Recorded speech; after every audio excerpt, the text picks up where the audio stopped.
I'll lower the F-bombs. Yeah. You got your hair and makeup all done? You good? Yeah. I just did my hair. There you go. You good? All right. Welcome to the Shut Up and Ride podcast, where that's right, all you guys out there get to interview mostly mountain bikers, free riders, and generally cool people. This guy fits more than just that bill. I've been watching this guy, and this guy is a legit adventurer. Let me show you something. All right. See if I can make this happen. I guess I started watching this guy a lot because I've been down in this neighborhood a lot. This is Ryan Van Duzer, and he's got a great message. He's not pressing that message on you. He's just showing you an adventure, but it's legit. And this one happens to be in Baja. I've kite surfed down there quite a lot. So, Ryan, why don't you introduce yourself? What's up? Thank you so much for having me, man. I love this moment right here, being able to talk through all this technology, and I'm really a fan of your channel as well. And I like your funny voiceovers and all that good stuff. It's thoughtful and it makes me think, and that's good when you watch something and it makes you think after you watch it. So about me though, yes, I am an adventurer. I do lots of ultra endurance events, ultra running, races from marathons to 100-milers. I've been a cyclist all my life. I've never had a driver's license. I ride my bike everywhere. I ride my bike to get groceries. I ride my bike for fun. I've gone on tours across America multiple times and bike packing adventures. And I'm just out to have a good time and to spread the stoke. Let me ask you something. Let me get you back in here. How many miles do you think you put on a bike? Man, I get that question a lot. I'm not like a gearhead, so I've never really had bike computers until just recently. I got one of those Wahoo bike computers. So I've never really paid attention. But I mean, when I was a Peace Corps volunteer in Honduras back in 2005, and when I finished my service, I rode my bike home from Honduras back to Boulder. So there was 4,000 miles right there. I've ridden across America many times. That's 3,000 each time, down the east and the west coast and across Cuba and Mexico. And I mean, tens of thousands of What miles. do you think about while your taint is super sore? Like you're in the middle of the Navajo res in the middle of Arizona. I mean, what do you think about it? That's another question I get quite a bit. Do I ever get bored? What do I think about? I don't know. I mean, it's one of those things where you're really in the moment. And so I just think about whatever's in front of me. And usually on a bike tour, you're hungry all the time. So I'm thinking about my next meal, which is always fun. But I'm dreaming up new adventures and thinking about, projects I want to do in life and pretty girls I want to meet, all that stuff you do when you sit on a bike. When you're doing these things, what's your average daily mileage? I would say anywhere from 80 to 100 miles is probably average. Some days way over 100 and, but mostly never less than 60. So you get up, you eat. Get up, eat some tortillas, poop right away, pack up the bike, and just start riding. And, when you're riding in the summertime, the sun comes up early, it's warm. You can just hammer out 50 miles before lunch, and then you eat some lunch and then do another 50. Let me get right to this. What kind of mountain bikes do you have right now? I just got a Reeb Squeeb, and I am psyched about that bike. Before this bike, I'd had a lot of, short travel, carbon, lightweight Trek fuel type bikes, and they were great. But I wanted to try more of an enduro setup with a lot more suspension, and I'm loving the Reeb. It's a great bike, and it's made like 10 miles down the road. Yeah, I'm a Reeb ambassador. Yeah, I know. I've seen that. That's awesome. Way to go. Yeah, love those guys. Have you ever regretted? Well, here's a weird question. I've asked a lot of people this. And by the way, remember, this is about Ryan Van Duzer's channel. And I don't have anyone on here that I don't think is worth the subscription. This isn't some Tiger King bullshit. This is Carol Baskin, you bitch. This is not about this at all. This is a legitimate adventurer. This is like the Christopher Columbus of mountain biking. And you can't do that without having a good Patreon following. And oh, come on in. Go, come on in. Just interrupt my podcast. Sure, it's fine. Just come on through here. Go. Is this your wife? It is my wife. Say hi. I saw you riding e-bikes today. Get your ass out of here. That's my piece of shit cousin that beat me up today in golf. Oh no, punk. But I am super serious about the Patreon. You can't do this adventuring and legit adventuring. This isn't some guy with a camera following around Vietnam, eating food, looking handsome. This is a guy that actually does this. Get after if you ever been in Baja or anywhere or been across the country and seen Moose Fart, Missouri, and all the places that Ryan's seen, and done such a great job of documenting this. This is something totally worth it. So here's his channel, if I can get this on there. I appreciate the shout out. I just got onto Patreon in August, so it's somewhat new for me, but I love the format.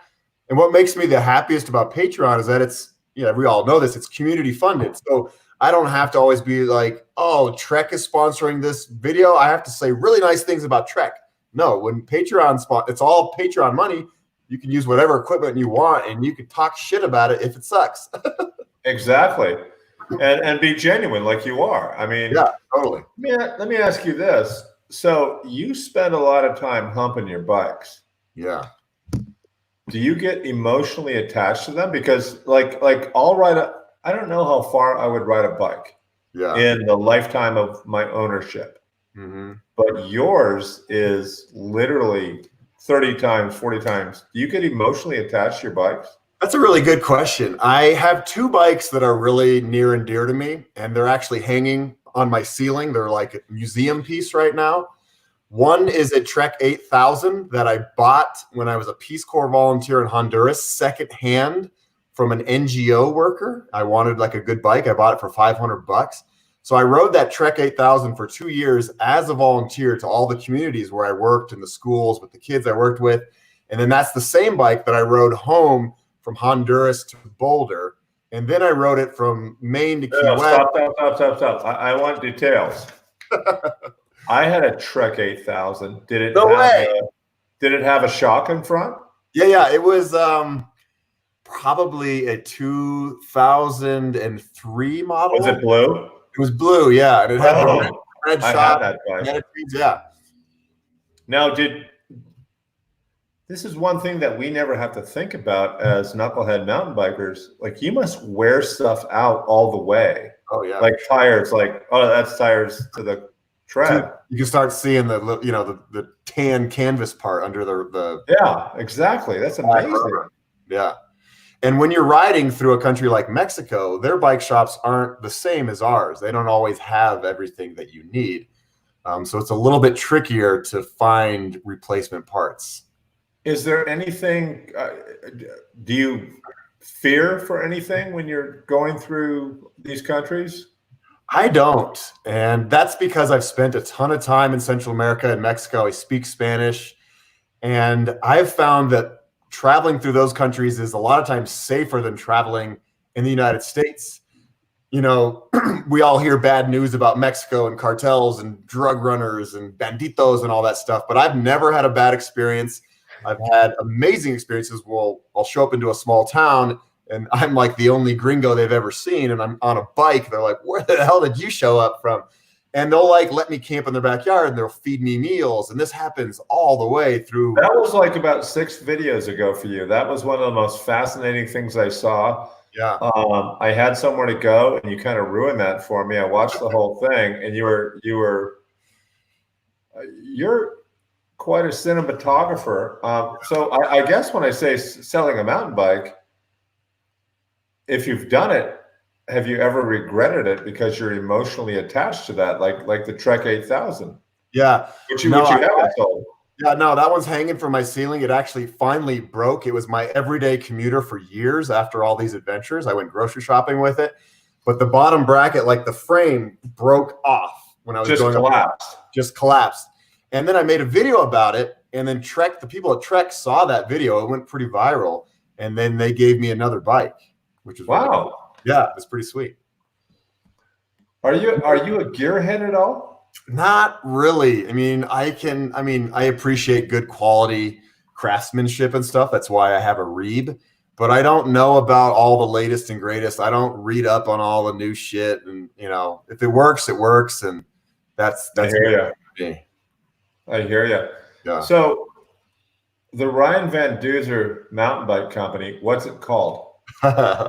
You're manufacturing mountain bikes. Duzer Cruisers. maybe that's the best name I've had in 16 interviews. Yeah. What kind of bikes do you make? I like to make like low maintenance bikes to get people around town. I'm a big bicycle advocate. Like I said, I've never had a car. I ride my bike everywhere. I think the more humans on earth are riding bikes, better for the environment, better for our overall happiness. And I think if we can get more people on bikes, on Duzer Cruisers, that's like, a simple round town commuter that's solid as a rock, that's a good thing. That's a great answer, which leads directly to my next question.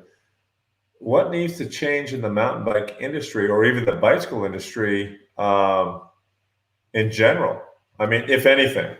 Yeah, I love innovation and where things go. And every year, I think when I first started mountain biking back in the early 90s, shocks had just come out. And it was like controversial. People were like, oh, these are never going to work. I mean, when RockShox first had their first shock out, it was kind of like, yeah, right. This is just going to be a bunch of junk. And now look at where we are today, where mountain bike shocks are as good as motorcycle shocks and all the suspension. So I love the innovation. As far as what needs to change, I don't know. I really don't know. I mean, I love, actually, what it needs to change? I think we need to be making more sustainable products that aren't just throwaways, where we crack a rim and we throw it in a landfill and it sits there forever. That's a great answer, and I'm guilty of that because I do know that the company that supports me. Yeah. I do not like the fact that carbon is such a wasteful product, and the amount of carbon it takes to make my stupid bike. And that's why I've always been a Reeb evangelist. Yeah. And I think a lot of people should be. And like, look, that Reeb goes bad. I had a ridiculous too for a long time, and it's not going to end up in a landfill. Nope. Someone's going to recycle that metal, which is good. And that was a big reason why I wanted the Reeb. It's made in America. I know the person who's making it is getting a living wage. We're using materials from local USA materials, and then it can be recycled at the end of it. Yeah, and that what's that guy's name? That knucklehead that's supposed to come on my show pretty soon, but he's just like dodging me. Jeff from Reeb? Lenosky. Yeah, Jeff Lenosky. What's his name? Whatever his name is, he is just Belushi. That's what it is. Yeah. What's your worst injury on a mountain bike? In college, I remember riding a local trail in Boulder called Walker Ranch. And it was one of those things where I slammed my front tire to a rock, flipped over, and the first thing to hit the ground was my knee. So my knee took the whole impact, and it just created just a crater of a hole. Those when you just like get those nasty cuts and you can see all the white gooey shit in there. A little too deep. Yeah, that's my worst injury. And then I had to hobble myself out for 5 miles carrying my bike.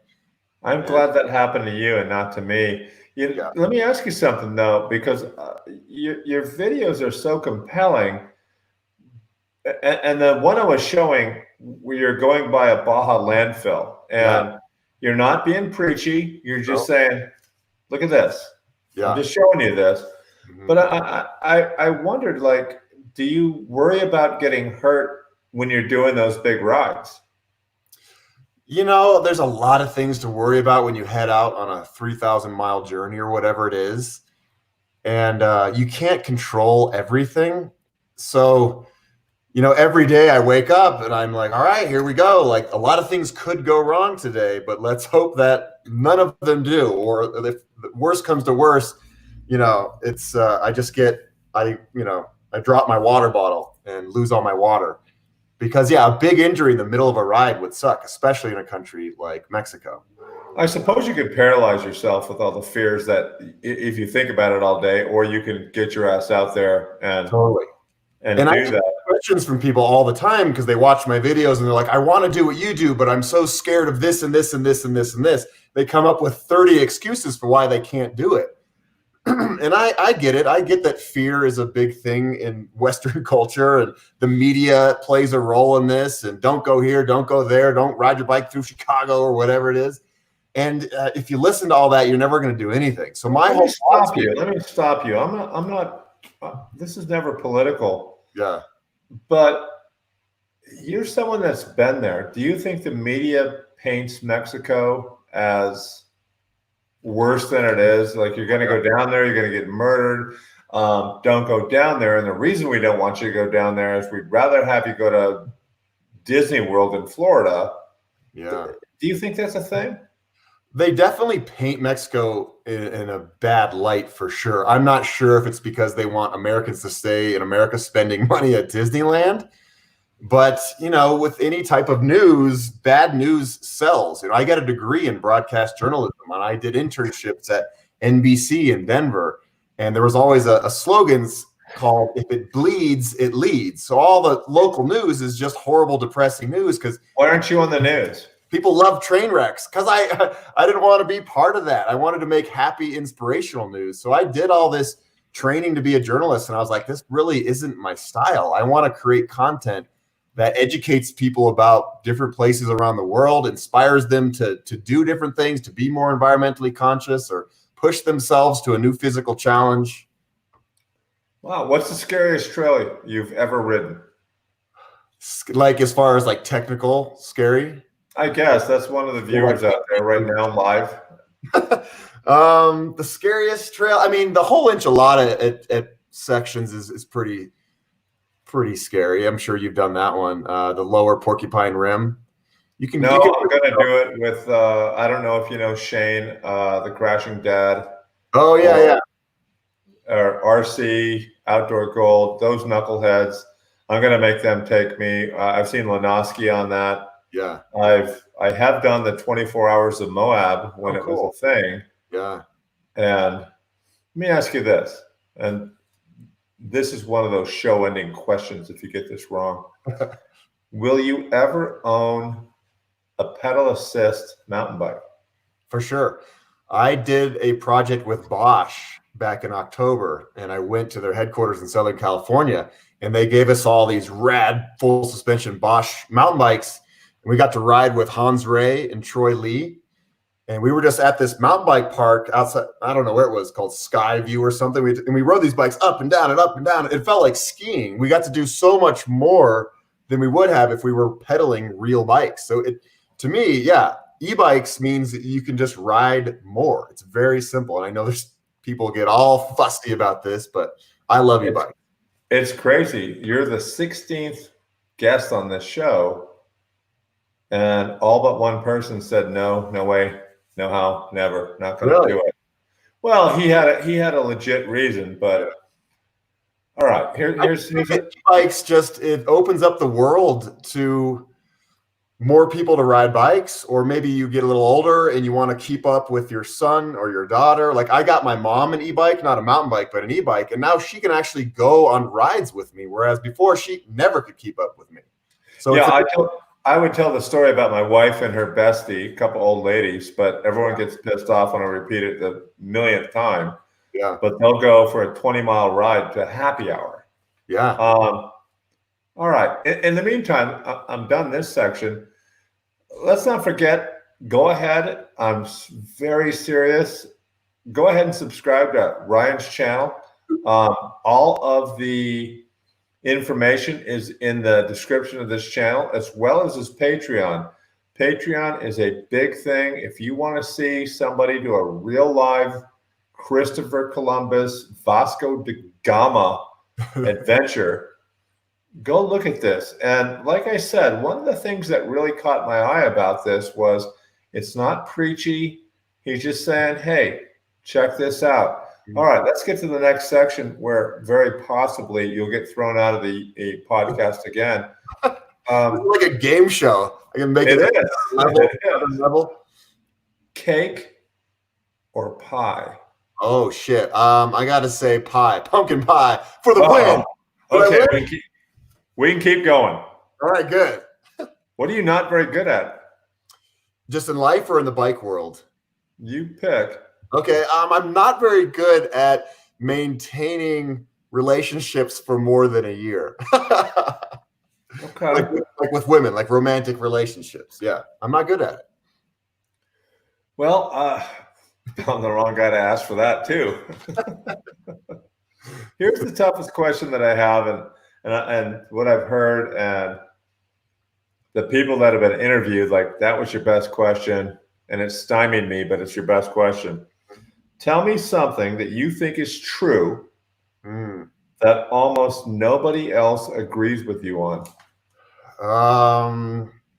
You know what? I have this answer, and it's I think that Pee Wee Herman is one of the best comedians of all time.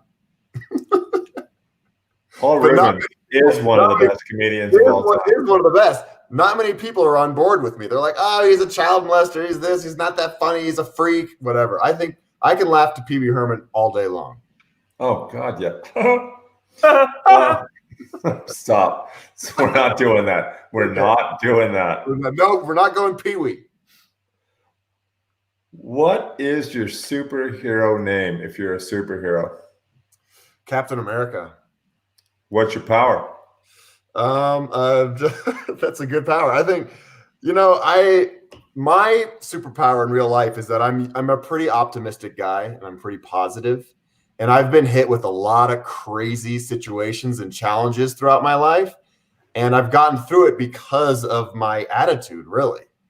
So yeah. How did you get that attitude? Because that shines through. You could be doing a video on lumber, and your optimistic attitude always shines through, which is why if I see the notification, like, God damn it, I got to watch this right now. Where did you get that? I don't know where I got it, because it's not really a trait that's part of my family.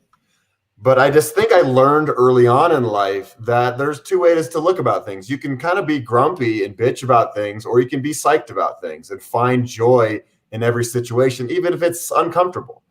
And, if you wake up in the morning and you're like, today's going to suck, you know what? Today's going to suck. It's all about your mentality. But if you wake up and you're like, today's going to be great, and I'm going to make it great. And something bad might still happen, but it's how you react to the bad that really, defines. Very, very well said. Yeah. That's a great philosophy. I, as a very old person myself, don't ever be looking back and like, I can't believe how much time I wasted bitching about e-bikes, bitching about politics. Yeah. When it had nothing to do with my life. And what I could have done with all that time is actually done some shit that was worthwhile. What's something you failed at? I've failed at relationships. I don't know if it's I learned at every relationship. But I haven't been great in the world of romantic love. I'm 41 years old, still single. Let's see. This shirt right here? Yeah. It's 41. That's awesome. Golly. Really? No, I'm fucking with you. I was like, it's 41 years old, that shirt? Nice. I like that Mellow Johnny style. I do too. Yeah. I ride spandex all day, air day. Let me ask you this. What personal trait has got you into the most trouble? Goes back to the positivity. I'm super friendly, and I think that everybody I meet is as friendly as I am. I'm kind of like a Labrador. Oh, you want to play? Sweet, come on. And I've gotten myself into situations in other countries where, people aren't that forward. And I actually once in Sweden got into a fight because a guy came up to me and I was like, hey, how's it going? My name's Ryan. And I was speaking Swedish to him. And he just was looking for a fight, and he wasn't looking to talk to a friendly feller. And so that got me into a bad situation once. So that'll do it. Yeah. Well, let me get to this section, because one of my deals is I have the attention span of a goldfish. Honestly, I don't think a podcast should go much more than a half hour, and I don't want to impose on my guest ever. But I could tell you, look in the description of this video, and whether you're here live or whether you're going to look at it later, which I guarantee you a lot of people, this guy is, his 60,000 subscribers are there for a really good reason. And no one knows how the YouTube algorithm works, whether there is one. But take a look at his Patreon as well. This is well worth it. This isn't just sponsoring some guy who has POV footage. This is a guy that goes out there, and being a ham and egg YouTuber myself, I watch this guy like, holy Jesus. This guy just stopped at 70 miles and set some cameras up. And then got his drone out, and then got his drone out, and like, holy shit. Yep. And those are times that are the hardest. And people ask me all the time, they want to start a YouTube channel, they want videos that look like mine, and I'm like, it just takes a lot of work. Like, you have to be on mile 70, and instead of like packing it up and setting up camp, you got to be like, I have to film this, because if I don't film this, it never happened. The audience is not going to see this. You're not going to be able to go back and explain this beautiful sunset unless you filmed the beautiful sunset. It takes a lot of effort. You can't fake mile 70 either. Yeah, that's true. Yeah, holy smokes. So here's my concluding questions. All right. What's your favorite word? Favorite word? Man. That's a tough one. I love so many words. I probably say the word awesome more than any other word. Oh, I was going to say, I always try to guess what people are going to say. Okay. I thought your favorite word might be mom. Oh, yeah, for sure. I'm a good word. Boy. All right. What's your favorite curse word? I mean, fuck can be used in so many wonderful ways. Noun, verb, adverb. Yeah, it's just so awesome. I mean, I've been calling people fuck sticks a lot lately, and that's kind of fun. We were just trying to figure out the root of that. Really? And I looked it up. Yeah, and I was just like, all right, where did I hear that? And we found 3 different movies for it. The Departed. And I can't remember the other 2. That's hilarious that you say that. That's awesome.